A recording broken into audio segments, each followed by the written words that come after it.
Welcome back guys. Video click ಮಾಡಿದ್ದೀರಾ ಅಂತ ಅಂದ್ರೆ KCET 2026 ಎಕ್ಸಾಮಿನೇಷನ್ಗೆ ಅಪ್ಲೈ ಮಾಡ್ತಿದ್ದೀರಾ. ಸೀರಿಯಸ್ ಆಗಿ CET ಬರಿಬೇಕು ಅಂತಾನೆ ಅಪ್ಲೈ ಮಾಡ್ತಿದ್ದೀರೋ ಅಥವಾ ನಾನು ನೀಟ್ ಎಕ್ಸಾಮ್ ಬರಿತಾ ಇದ್ದೀನಿ ಅದ್ರ ಜೊತೆಗೆ CETನೂ ಬರೆಯೋಣ ಅನ್ಕೊಂಡಿದ್ದೀನಿ ಅಂತ ಅಪ್ಲೈ ಮಾಡ್ತಿದ್ದೀರೋ, it doesn't matter for me.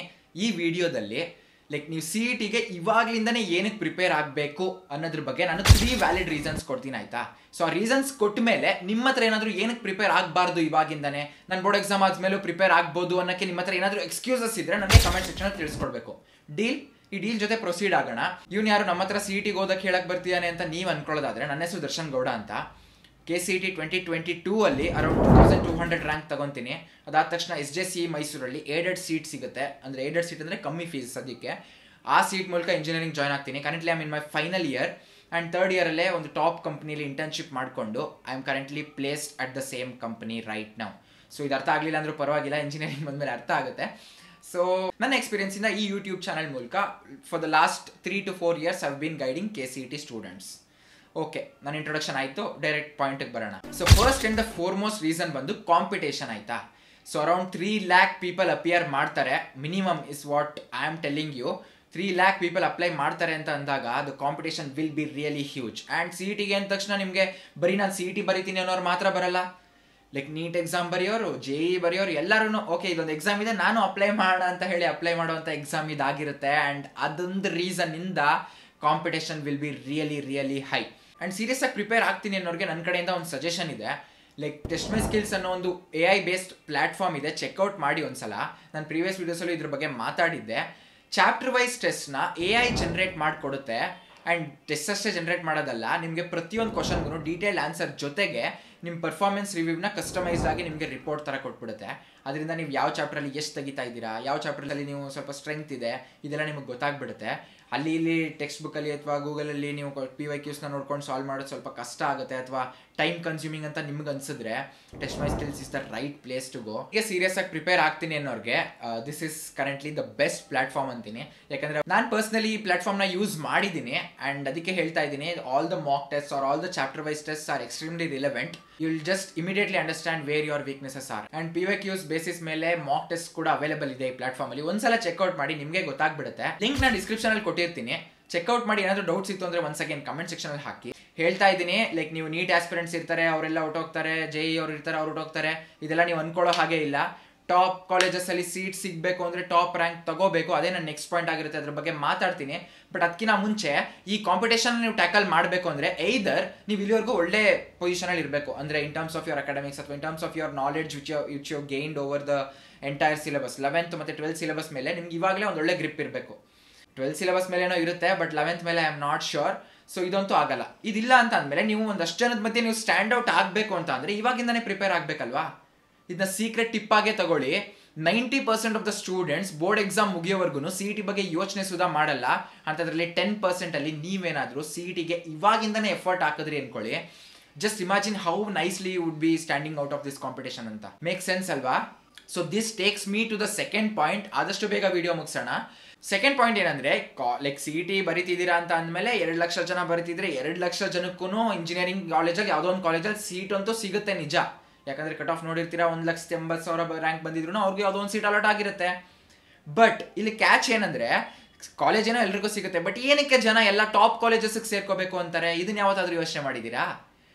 I tell you the reason. Job market ಇವಾಗ ತುಂಬಾ ಒಂಥರ ಫಿಕಲ್ ಮೈಂಡೆಡ್ ಅಂತ ಏನಂತೀರಾ ಆ ಥರ ಇದೆ. ಯಾವಾಗ ಏನಾಗುತ್ತೆ ಅನ್ನೋ ಪರಿಸ್ಥಿತಿಲಿರುವಾಗ ಆಬ್ವಿಯಸ್ಲಿ ನೀವು ಒಂದು ಟಾಪ್ ಕಾಲೇಜಲ್ಲಿ ಸೀಟ್ನ ಸೆಕ್ಯೂರ್ ಮಾಡಿಕೊಂಡ್ರೆ you will have a lot of opportunities when it comes to placements ಅಥವಾ ಕ್ಯಾಂಪಸ್ ಪ್ಲೇಸ್ಮೆಂಟ್ಸ್ ಅಂತ ಏನು ಹೇಳ್ತೀವಿ. ಇಲ್ಲಿ ನಿಮಗೆ ನೀವು ಎಷ್ಟೇ ಸ್ಕಿಲ್ಡ್ ಆಗಿರಿ ಅಥವಾ ಎಷ್ಟೇ ಟ್ಯಾಲೆಂಟೆಡ್ ಆಗಿರಿ ಇಂಜಿನಿಯರಿಂಗಲ್ಲಿ, ಆಪರ್ಚುನಿಟಿನೇ ಇಲ್ಲ ಅಂದರೆ ನೀವು ಅದನ್ನ ಅಪ್ಲೈ ಸಹ ಮಾಡೋಕ್ಕಾಗಲ್ಲ. ಬಟ್ ಟಾಪ್ ಕಾಲೇಜಸಲ್ಲಿ ನೀವು ಇತ್ತು ಅಂತ ಅಂದರೆ ಬ್ರಾಂಚ್ ಯಾವುದಾದ್ರೂ ಪರವಾಗಿಲ್ಲ, ನಿಮಗೆ ಟಾಪ್ ಕಂಪ್ನೀಸಲ್ಲಿ ಅಪ್ರೋಚ್ ಆಗಿ ನೀವು ಅವ್ರಿಗೆಲ್ಲ ಈಸಿಯಾಗಿ ಅಪ್ಲೈ ಮಾಡ್ಬೋದಾಗಿರುತ್ತೆ. And why campus placements you can easily get in to those good companies and settle your future. ಇದಕ್ಕೋಸ್ಕರ ಅಂತಾನೆ CETನ ಅಷ್ಟು ಕಷ್ಟಪಟ್ಟು ಮಾಡಿ ತುಂಬ ಜನ CET ಮೂಲಕ ಟಾಪ್ ಕಾಲೇಜಸ್ ಆಗಿರುವಂಥ RVC ಇರ್ಬೋದು, PSC ಇರ್ಬೋದು, ಅಥವಾ ನಮ್ಮ SJCE ಇರ್ಬೋದು ಮೈಸೂರಲ್ಲಿ, ಈ ಥರ ಕಾಲೇಜಸ್ಗೆ ಸೇರಕ್ಕೆ ಇಷ್ಟಪಡ್ತಾರೆ. ಆ್ಯಂಡ್ ಸ್ಟಾರ್ಟಿಂಗಲ್ಲಿ KCETಗೆ ನೆಗ್ಲೆಕ್ಟ್ ಮಾಡಿ ಇಂಜಿನಿಯರಿಂಗ್ ಜಾಯ್ನ್ ಆದಮೇಲೆ ಅವ್ರಿಗೆ ಗೊತ್ತಾಗುತ್ತೆ ದಟ್ ನಾನು CET ಇನ್ನೊಂದು ಸ್ವಲ್ಪ ಚೆನ್ನಾಗಿ ಪ್ರಿಪೇರ್ ಆಗಿದ್ದರೆ even I would have got a seat in a top college ಅಂತ. ಯಾಕಂದರೆ ಇಲ್ಲಿ once you join your engineering ನಿಮಗೆ ಆ ಡಿಫ್ರೆನ್ಸ್ ಗೊತ್ತಾಗ್ಬಿಡುತ್ತೆ. ಒಳ್ಳೆ ಕಾಲೇಜಲ್ಲಿ ಜಾಯ್ನ್ ಆಗೋದಕ್ಕೂ ಒಂದು ಸ್ವಲ್ಪ ಚೆನ್ನಾಗಿಲ್ದಿರೋ ಕಾಲೇಜಲ್ಲಿ ಜಾಯ್ನ್ ಆಗೋದಕ್ಕೂ ಆಪರ್ಚುನಿಟೀಸಲ್ಲಿ ಎಷ್ಟು ಡಿಫರ್ ಆಗುತ್ತೆ ಅಂತ. ಈ ಮಿಸ್ಟೇಕ್ ಅಥವಾ ಈ ಪ್ರಾಬ್ಲಮ್ ಅಥವಾ ಈ ರಿಗ್ರೆಟ್ ಎಸ್ಪೆಷಲಿ ನಿಮಗೆ ಆಗಬಾರ್ದು ಅಂತ ಅಂದರೆ you have an opportunity right ನಾವು. CET ಎಕ್ಸಾಮ್ ರಫ್ಲಿ ಇನ್ನೊಂದು 4 ಮಂತ್ಸಲ್ಲಿ ಇದೆ ಅಂದ್ಕೊಳ್ಳಿ. ಏಪ್ರಿಲಲ್ಲಿ ಇರುತ್ತೆ ಅಂತ ನಾವು ಪ್ರೆಡಿಕ್ಟ್ ಮಾಡೋಣ, ಲೈಕ್ ಸ್ವಲ್ಪ ಅರ್ಲಿನೇ ಪ್ರೆಡಿಕ್ಟ್ ಮಾಡ್ಕೊಳ್ಳೋಣ. ಮಾರ್ಚ್ಗೆ ಇರುತ್ತೆ ಅಂದ್ಕೊಳ್ಳೋಣ. ಸೊ ಮಾರ್ಚ್ಗೆ ಇದೆ ಅಂದರೆ you have a time span of 100 days, ಅಂದರೆ 3 months ಅಟ್ಲೀಸ್ಟ್. 3 monthsಲ್ಲಿ ಕರೆಕ್ಟಾಗಿ ಹೇಳ್ತಾ ಇದ್ದೀನಿ, ಐ ಮೀನ್ ನನ್ನ ಎಕ್ಸ್ಪೀರಿಯನ್ಸ್ ಮೇಲೆ and based on the feedback of students whom I have guided ಹೇಳ್ತಾ ಇದ್ದೀನಿ. 3 monthsಲ್ಲಿ ನೀವೇನಾದರೂ ಕರೆಕ್ಟಾಗಿ ಕೂತ್ಕೊಂಡು ಪ್ರಿಪೇರ್ ಆಯಿತು ಅಂತ ಅಂದರೆ CET ಎಕ್ಸಾಮ್ನ ಈಸಿಯಾಗಿ ಕ್ರ್ಯಾಕ್ ಮಾಡ್ಬೋದು. ಹೇಗೆ ಮಾಡ್ಬೋದು, ಯಾವ ಥರ ಟಿಪ್ಸ್ನ ನೀವು ಇನ್ಕಲ್ಕೇಟ್ ಮಾಡ್ಬೋದು ಸ್ಟಡಿ ಮಾಡುವಾಗ, ಇದ್ರ ಬಗ್ಗೆ ವೀಡಿಯೋಸ್ನ ಅಪ್ಲೋಡ್ ಮಾಡ್ತೀನಿ ಈ ಚಾನಲಲ್ಲಿ. ಸೊ ಚಾನಲ್ ಸಬ್ಸ್ಕ್ರೈಬ್ ಮಾಡ್ಕೊಂಡಿಲ್ಲ ಇನ್ನೂ ಅಂದರೆ ಸಬ್ಸ್ಕ್ರೈಬ್ ಮಾಡ್ಕೊಳ್ಳಿ. ಆ ಥರ ವೀಡಿಯೋಸ್ನ ನೀವು ಮಿಸ್ ಮಾಡ್ಕೋಬಾರ್ದು ಅಂತ ಅಷ್ಟೇ. So I think you are convinced about this point of why choosing a top college over other colleges will be important when it comes to especially engineering ಅಂತ. Again this takes me to my third point. ಇಲ್ಲಿ syllabus coinciding ಇರೋದ್ರಿಂದ ನೀವು CETಗೆ ಜಾಸ್ತಿ effort ಏನು ಹಾಕೋದು ಬೇಕಾಗಿಲ್ಲ. Like board ಎಕ್ಸಾಮ್ಸ್ಗಂತೂ ಹೇಗಿದ್ರು prepare ಆಗ್ತಿದ್ದೀರಾ. ಸಬ್ಜೆಕ್ಟಿವಲ್ಲಿ prepare ಆಗುವಂಥ ಬೋರ್ಡ್ ಎಕ್ಸಾಮ್ ಸ್ಟಫ್ನ ಅಥವಾ ಬೋರ್ಡ್ ಎಕ್ಸಾಮ್ ಸಿಲೆಬಸ್ ಅಥವಾ ಕರಿಕ್ಯುಲಮ್ನೇ ಆಬ್ಜೆಕ್ಟಿವ್ ಕ್ವಶನ್ಸ್ನ ಸಾಲ್ವ್ ಮಾಡೋ ಥರ ಪ್ರಿಪೇರ್ ಆಗಿಬಿಟ್ರೆ ಸಾಕು.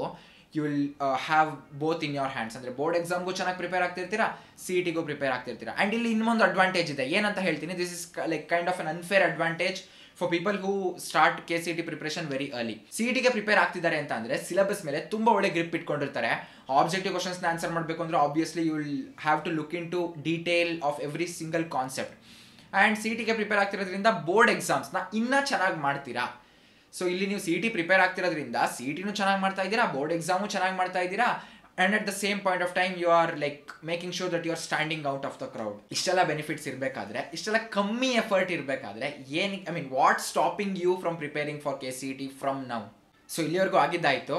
ಇದನ್ನು ಕೇಳಿದ ಮೇಲಾದರೂ ಇವಾಗಿಂದ ಸ್ವಲ್ಪ ಪ್ರಿಪೇರ್ ಆಗೋಣ ಜೊತೆಲೇ, ನನ್ನ ಬೋರ್ಡ್ಸ್ ಪ್ರಿಪ್ರೇಷನ್ ಜೊತೆಲೆ ಅಂತ ನಿಮ್ಗೆ ಅನಿಸಿದ್ರೆ ಸಾಕು. ದ ರೀಸನ್ ಅಥವಾ the motive of making this video will be served and I will be really happy. Comment ಸೆಕ್ಷನಲ್ಲಿ ತಿಳಿಸ್ಕೊಟ್ಬಿಡಿ ದಟ್ ಅಟ್ಲೀಸ್ಟ್ ಇವತ್ತಿಂದ ಸ್ವಲ್ಪ ನಾನು CET ಕಡೆ ಫೋಕಸ್ ಮಾಡ್ತೀನಿ ಅಂತ. That will give me a different level of satisfaction. And ನಿಮ್ಮ friends ಯಾರಾದರೂ ನಿಮ್ಮ ಜೊತೆನೇ ಸೆಕೆಂಡ್ PU ಇದ್ದರೆ, ಎಸ್ಪೆಷಲಿ ಅಂದರೆ CET 2026 ಅಪ್ಲೈ ಮಾಡ್ತಿದ್ರೆ ಅವ್ರಿಗೆ ಮೊದಲು ಈ ವಿಡಿಯೋನ ಶೇರ್ ಮಾಡಿ. ಲೈಕ್ ಫ್ರೆಂಡ್ಸ್ ಜೊತೆ ಆಚೆ ಹೋಗ್ತೀರಾ, ಅವ್ರನ್ನ ಅಲ್ಲಿ ಸುತ್ತಾಡಿಸ್ತೀರಾ, ರೇಗಿಸ್ತೀರಾ, ಇದೆಲ್ಲ ಓಕೆ. ನಿಮ್ಮ ಜೊತೆ ಅವ್ರನ್ನೂ ಸ್ವಲ್ಪ ಓದೋದ್ರ ಕಡೆ ಪುಷ್ ಮಾಡಿದ್ರೆ even they will be happy that we are growing together ಅಂತ. And growing together is a different feeling. ಅದು ಎಕ್ಸ್ಪೀರಿಯನ್ಸ್ ಮಾಡಿದವ್ರಿಗೆ ಗೊತ್ತಿರುತ್ತೆ. ಸೊ ಜೊತೆಲಿ ಪ್ರಿಪೇರ್ ಆಗಿ. ಆ್ಯಂಡ್ ವಿಡಿಯೋ ಇಷ್ಟ ಆಗಿದ್ರೆ ಲೈಕ್ ಮಾಡಿ. ಆ್ಯಂಡ್ ಏನಾದರೂ ಡೌಟ್ಸ್ ಇತ್ತು KCET 2026 ಬಗ್ಗೆ ಅಂದರೆ ಕಮೆಂಟ್ ಸೆಕ್ಷನಲ್ಲಿ ಹಾಕಿ. ನನ್ನ ಎಕ್ಸ್ಪೀರಿಯನ್ಸಿಂದ I can come up with an answer for that. Or ಮುಂದೆ ವೀಡಿಯೋಸ್ ಏನೇನು ಬೇಕು ಅನ್ನೋದ್ರ ಬಗ್ಗೆ ಸಹ ನೀವು ಹೇಳಿದ್ರೆ I can upload those kind of videos in the coming future. So thank you guys. Video ಇಷ್ಟ ಆಯಿತು ಅನ್ಕೋತೀನಿ. ಹೆದರಿಸಿದೆ ಅನ್ಕೋಬೇಡಿ.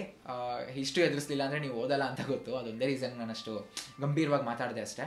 But I think I made justice to this video. Next ವಿಡಿಯೋಲಿ ಆದಷ್ಟು ಬೇಗ ಸಿಗೋಣ. Thank you guys. ಬಾಯ್.